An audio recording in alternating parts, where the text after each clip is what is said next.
अब पढ़ रहे हैं बेटा हम आपको बीएससी फर्स्ट ईयर केमिस्ट्री का 87वां लेक्चर।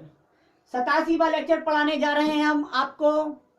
हमने बेटा यहां तक पढ़ा दिया था। आज हम पढ़ रहे हैं factors affecting the rate of unimolecular nucleophilic substitution reactions, अर्थात एक अणुक नाभिक से नहीं प्रतिस्थापन अभिक्रियाओं की दर को प्रभावित करने वाले कारक कौन कौन से ऐसे फैक्टर्स होते हैं जो यूनिमोलिकुलर रिएक्शंस को अफेक्ट करते हैं, या हम कह सकते हैं यूनिमोलिकुलर न्यूक्लियोफिलिक सब्स्टिट्यूशन रिएक्शंस की रेट को अफेक्ट करते हैं।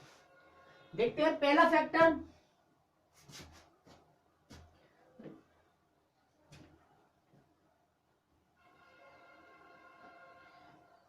देखिए बेटा इसमें एल्किल हैलाइड है, एल्किल हैलाइड। दूसरा है न्यूक्लियोफाइल, रिएक्शन हो रही है, यहां प्रोडक्ट बन रहा है। ठीक, तो इसका मतलब एल्किल हैलाइड भी प्रभावित कर सकता है, न्यूक्लियोफाइल भी प्रभावित कर सकता है। दो फैक्टर तो ये हो गए। तीसरा फैक्टर होता है सॉल्वेंट, विलायक।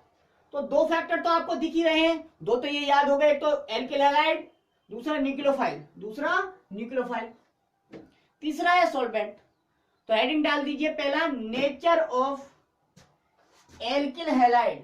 पहला फैक्टर है बेटा nature of alkyl halide, nature of alkyl halide, nature of alkyl halide.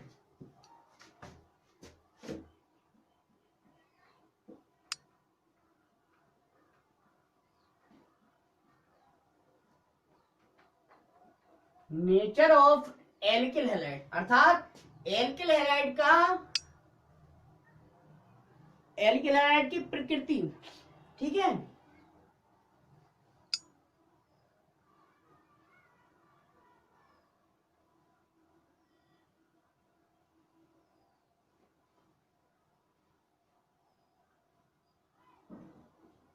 लिखेंगे SN1 रिएक्शन, SN1 रिएक्शन की रेट, SN1 रिएक्शन की रेट एल्किल हैलाइड के नेचर पर डिपेंड करती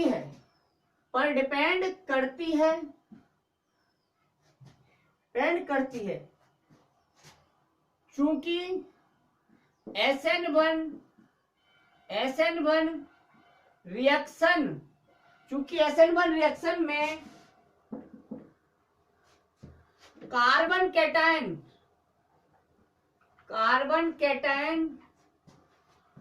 इंटरमीडिएट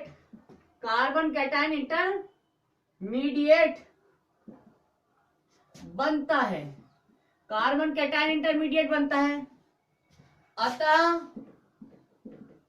बनने वाला कार्बन कैटायन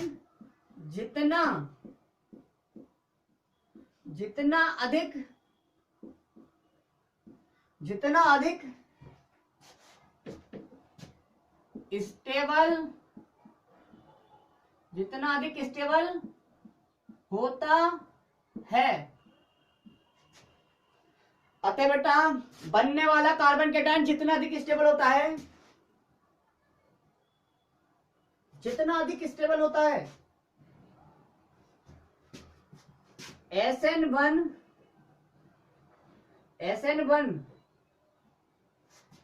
SN1 रिएक्शन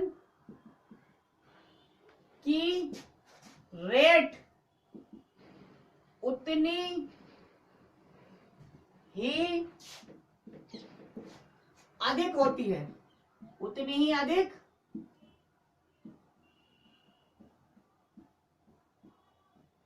ठीक है। अब टर्सरी कार्बन कैटायन आप जानते हैं सबसे ज्यादा स्टेबल होता है, इसलिए टर्सरी एल्किल हैलाइड में SN1 रिएक्शन की रेट सबसे अधिक होगी। तो लिखेंगे चूंकि tertiary carbon cation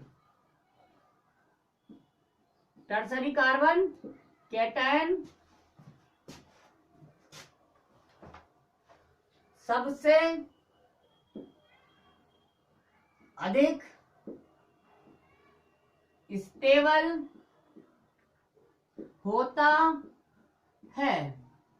tertiary carbon cation सबसे अधिक स्टेबल होता है, अतः टर्सरी कार्बन कैटायन सबसे अधिक स्टेबल होता है, अतः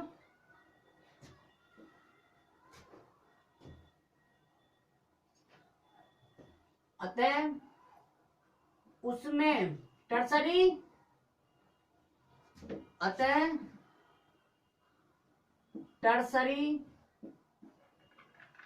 क्योंकि tertiary carbon cation tertiary alkyl halide से बनेगा, अतः टर्सरी एल्किल हैलाइड में SN1 रिएक्शन की रेट SN1 रिएक्शन की रेट सबसे अच्छी होती है। अच्छी का मतलब यहां से सबसे अधिक होती है, यानी कि टर्सरी एल्किल हैलाइड में SN1 रिएक्शन रेट सबसे अधिक होगी। देख लीजिए यह ऑर्डर, यदि हम इंक्रीजिंग ऑर्डर में लिखें बेटा एल्किल हैलाइड में SN1 रिएक्शन की रेट को इंक्रीजिंग ऑर्डर में लिखें तो ये ऑर्डर आएगा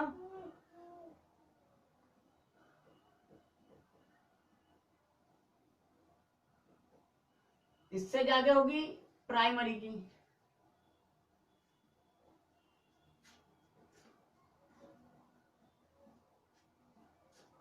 इससे ज्यादा होगी सेकेंडरी की,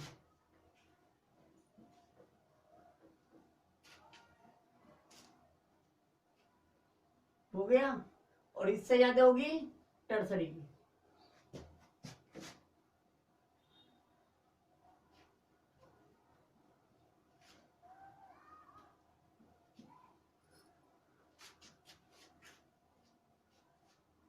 हो गया,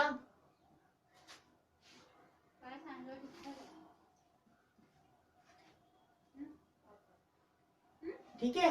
टर्सरी एल्किल हैलाइड में SN1 रिएक्शन की रेट सबसे अधिक होगी, सेकेंडरी में उससे कम होगी, प्राइमरी उससे कम, और मेथिल क्लोराइड में सबसे कम। यह है ऑर्डर SN1 रिएक्शन रेट का इंक्रीजिंग ऑर्डर। ठीक, दूसरा फैक्टर देख लेते हैं बेटा। दूसरा फैक्टर हेडिंग डाल दीजिए, nature of solvent,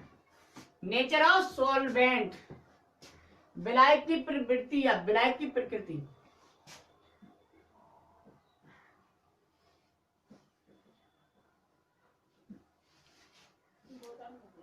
nature of solvent, nature of solvent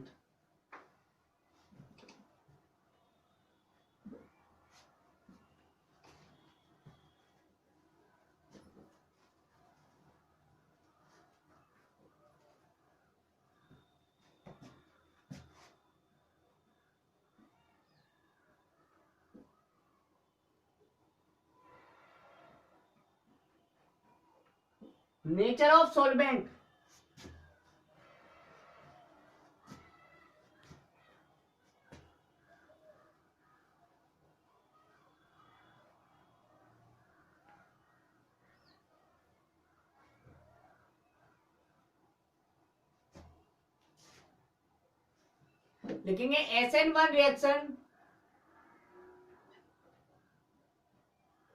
reaction में ये SN1 रिएक्शन मल्टी स्टेप होती है, मल्टी स्टेप रिएक्शन,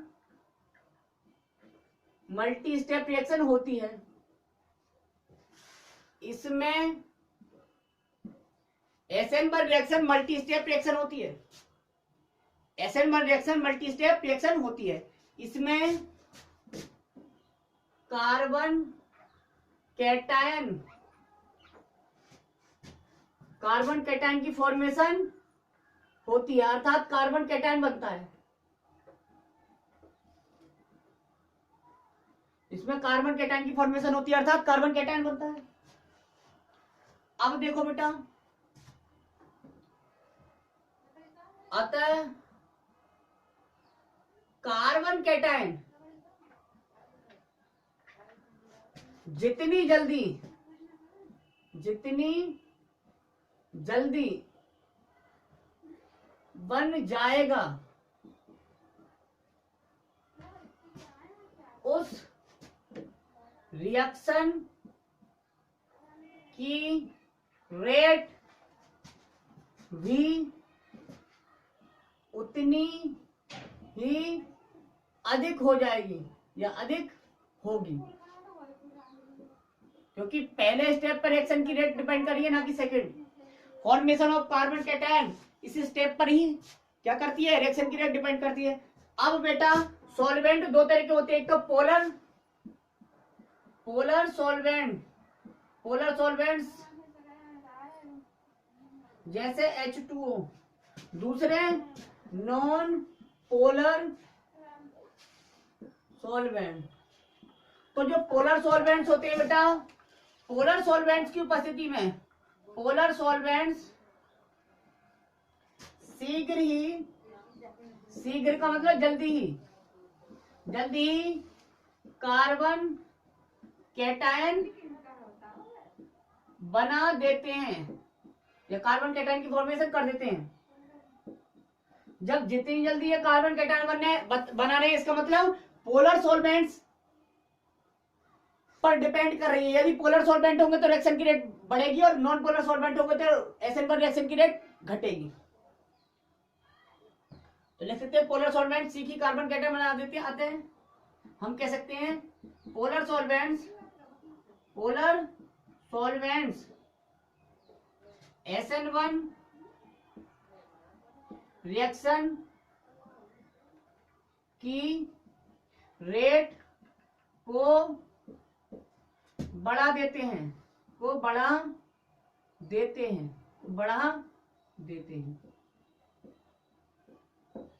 ठीक है जी। हम कह सकते हैं rate of SN1 reaction is directly proportional to polar solvents, ठीक। और जबकि rate of SN1 reaction is inversely proportional to non polar solvents. हो गया खत्म। तीसरा फैक्टर भी है बेटा इसका, तीसरा फैक्टर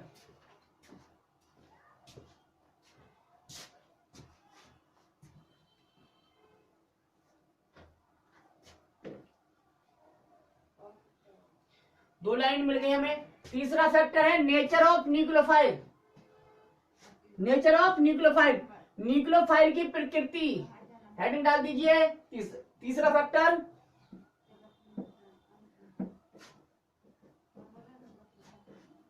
तीसरा फैक्टर है बेटा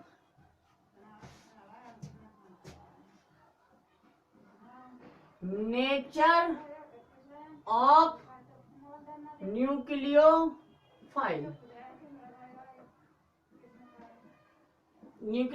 की प्रकृति चूंकि न्यूक्लियोफाइल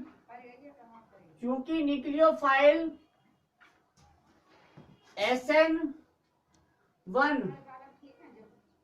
रिएक्शन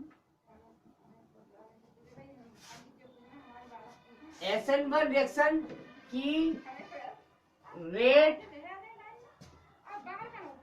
को डिटरमाइन निर्धारित नहीं करते हैं, अतः हम कह सकते हैं सो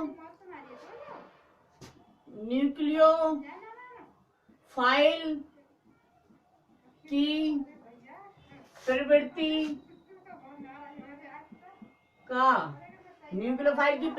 का SN1 रिएक्शन, सो न्यूक्लियोफाइल की प्रवृत्ति का SN1 रिएक्शन पर कोई प्रभाव नहीं पड़ता है। ठीक है बेटा, हो गया। अब देखेंगे बेटा हम SN2 रिएक्शंस। SN1 पढ़ ली, अब देखेंगे हम SN2 रिएक्शन। तो हेडिंग डाल दीजिए SN2 रिएक्शन।